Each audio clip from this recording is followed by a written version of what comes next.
12th மேக்ஸில் 12th சாப்டரில் உள்ள கணக்கு அடிக்கடி கேட்குற 5 மார்க் எப்படி போடுறதுன்னு பார்க்கலாம் வாங்க. P நிபந்தனை கூற்று Q சமானமானவை P விளைவு Q மற்றும் Q விளைவு P.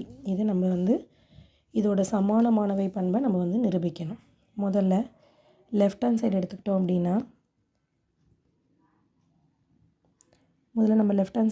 அப்படின்னா ரெண்டு மாறிலி உறுப்புகள் இருக்குது. ஒன்று P இன்னொன்று Q. அடுத்தது அட்டவணைக்கு தேவையான P விளைவு Q, Q விளைவு P, P விளைவு Q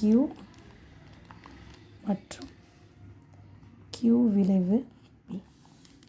இது நமக்கு தேவையான அட்டவணையை முதல்ல மேலே கொடுத்துருந்த கணக்குகளை வச்சு எழுதியாச்சு.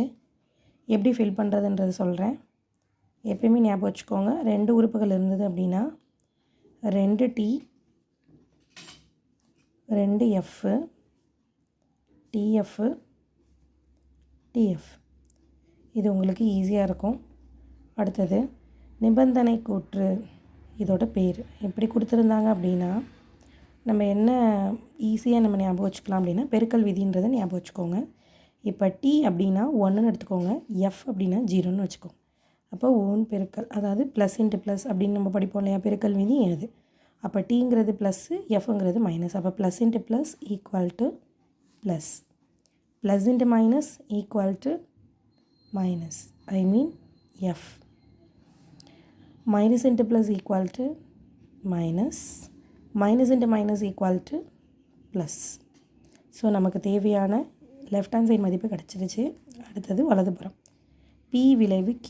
அப்போது இப்போ இந்த விளைவு அப்படின்ற வேர்டு நம்ம இந்த குறியை நீங்கள் பார்த்த உடனே உங்களுக்கு என்ன மைண்டில் ஞாபகம் வரணும் அப்படின்னா Tக்கு பிறகு F வந்தால் F. மீதி எல்லா விஷயத்துக்கும் நீங்கள் என்ன தான் போடணும்னா T தான் போடணும். அதே மாதிரி அடுத்த கணக்கில் Q விளைவு Pன்னு கொடுத்துருக்காங்க. அப்போது முதல்ல Qவோட மதிப்பை பார்க்கணும், அதுக்கப்புறம் தான் நீங்கள் Pயோட மதிப்பு பார்க்கணும். அப்போ Qவோட மதிப்பில் Tக்கு பிறகு F வந்தால் F, மீதி எல்லா இடத்துக்கும் T.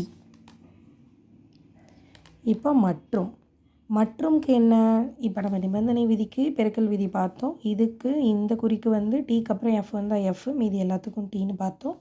ஸோ மற்றும் அப்படின்னா என்ன எழுதணும் அப்படின்னா சிறிய மதிப்புன்னு ஞாபகத்தில் வச்சுக்கோங்க. அப்போ சிறிய மதிப்பு, இது ரெண்டுத்துக்கும் உள்ள சிறிய மதிப்பு என்னது, ரெண்டுமே பெரிய மதிப்பு. அப்போ ஆன்சர் என்ன தான் வரப்போகுது, நமக்கு வரப்போகுது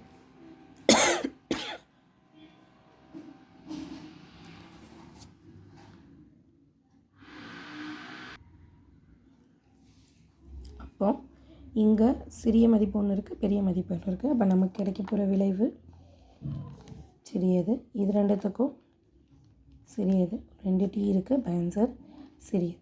ஸோ நமக்கு தேவையான லெஃப்ட் ஹேண்ட் சைடு மதிப்பும் ரைட் ஹேண்ட் சைடு மதிப்பும் செக் பண்ணி பார்த்தீங்கன்னா ஒரே மாதிரி அமைஞ்சிருக்கு. ஸோ பண்பானது நிரூபிக்கப்பட்டது.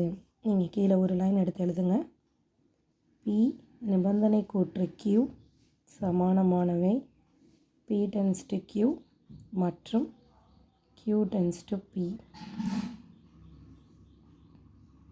சமானமானவை. நன்றி.